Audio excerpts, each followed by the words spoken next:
ఊరిలోకి ఎవరో స్వామీజీ వచ్చారని తెలిసి అందరూ వెళ్ళారు.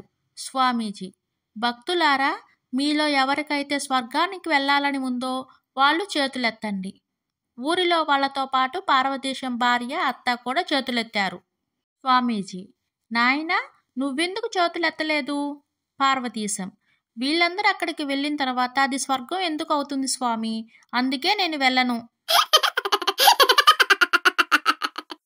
తండ్రి: అరే చింటూ, నువ్వు పొరపాటున ఒక పెద్దాయన కాలు తొక్కితే ఏం చేస్తావు? చింటూ: సారీ చెబుతాను నాన్న. తండ్రి: వెరీ గుడ్, నా కొడుకు అనిపించావు. ఆయన నీ ప్రవర్తన మెచ్చుకుని చాక్లెట్ ఇస్తే ఏం చేస్తావు? చింటూ: దానికేముంది, వెంటనే రెండో కాలు తొక్కుతా, ఎంచక్క ఇంకో చాక్లెట్ తీసుకుంటా. కిరణ్: అరే సుబ్బారావు, రాత్రి కలలో నా భార్యను కొట్టినట్టు కల వచ్చిందిరా. సుబ్బారావు: అవునా, మరి ఆ కల గురించి మీ ఆవిడికి చెప్పావా? కిరణ్: హా, పొద్దున్నే చెప్పి వెంటనే మా ఆవిడని క్షమాపణ కోరుకున్నారా. భర్త: ఏమోయ్, ఉదయం నుండి గ్యాప్ లేకుండా వర్షం కురుస్తుంది. భార్య: మీరేమి ఆశలు పెట్టుకోకండి. ఇంట్లో శనగపిండి అయిపోయి వారం అయింది. రాత్రి పాలు విరిగిపోయాయి.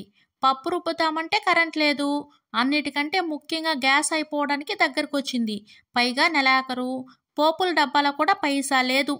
భర్త మనసులో: ఇంతకీ నేనేమన్నానని? అప్పారావు: కుమార్ గారు, మీ షాప్ అలా వర్కర్ల మీదే వదిలేశారేంటి?